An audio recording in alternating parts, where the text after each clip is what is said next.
Oke, assalamualaikum warahmatullahi wabarakatuh, teman-teman semua. Kita masuk ke pembahasan tentang nilai. Nilai ini adalah sebuah besaran tipe data yang memang kita definisikan. Misalkan kita punya tipe data integer, bilangan bulat, maka kita akan beri nilai bilangan tersebut. Misalkan bilangan bulat tersebut kita beri nama A, maka kita akan isi nilai dari A itu. Nah, nilai ini dapat kita disimpan dalam peubah ataupun konstanta. Lalu nilai ini bisa didapat dari hasil proses perhitungan ataupun keluaran dari sebuah fungsi. Nah, pada dasarnya algoritma itu adalah dasarnya adalah memanipulasi nilai yang disimpan di dalam peubah.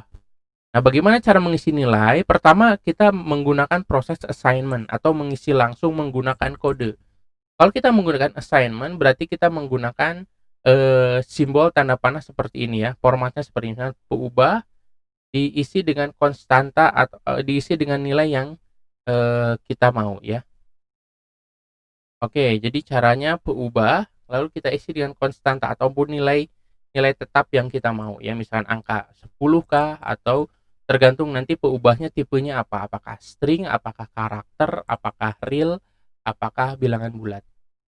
Contohnya misalkan A kita isi dengan 10, atau A kita isi dengan A tambah 10 gitu ya. Jadi A sebelumnya ditambah dengan 10, atau A kita isi dengan B tambah C dibagi 10, seperti itu ya. Ini contoh kita mengisi sesuatu dengan proses assignment. Jadi mengisi langsung di pemrograman.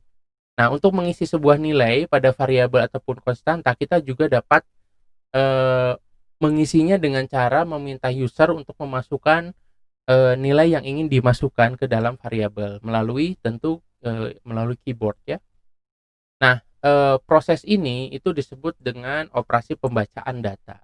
Ya, jadi ketika kita membuat program itu variabel tersebut kita tidak definisikan dulu nilainya berapa, tapi nanti biar user yang kemudian memasukkan datanya ke variabel tersebut.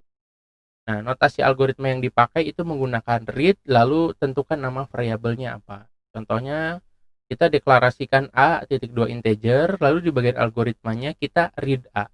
Artinya apa? Ini meminta user untuk mengisi nilai A ya dari keyboard. Karena di sini A-nya integer, maka user hanya bisa mengisikan tipe data integer. Tidak boleh char, tidak boleh string ataupun real.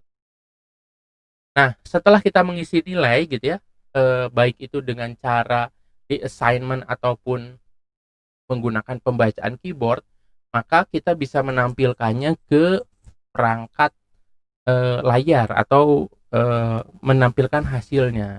Nah, notasi algoritma untuk menampilkan apa namanya, eee, nilai ke dalam layar itu menggunakan pseudocode-nya menggunakan write ya. Ini dalam pseudocode-nya. Tentu dalam bahasa pemrograman nanti tergantung bahasa pemrogramannya. Saya sudah jelaskan beberapa contoh di video-video sebelumnya ya, tentang bagaimana menampilkan sesuatu ke layar untuk setiap algoritma itu setiap bahasa pemrograman itu berbeda. Nanti kalau di pembahasan kita menggunakan Python, maka kita menggunakan print misalkan. Nah, bisa write ini bisa menampilkan variabel ataupun konstanta gitu ya. Contohnya kita deklarasikan misalkan ya nama adalah string, lalu algoritmanya adalah namanya kita isi assignment dengan informatika Unjani, maka tampilkan di layar write nama. Ini maksudnya adalah untuk menampilkan di layar tulisan informatika Unjani. Oke teman-teman, itu pembahasan tentang nilai, tentang assignment ataupun menerima masukan dari keyboard dan cara menampilkannya. Sampai ketemu lagi di video-video selanjutnya. Terima kasih. Assalamualaikum warahmatullahi wabarakatuh.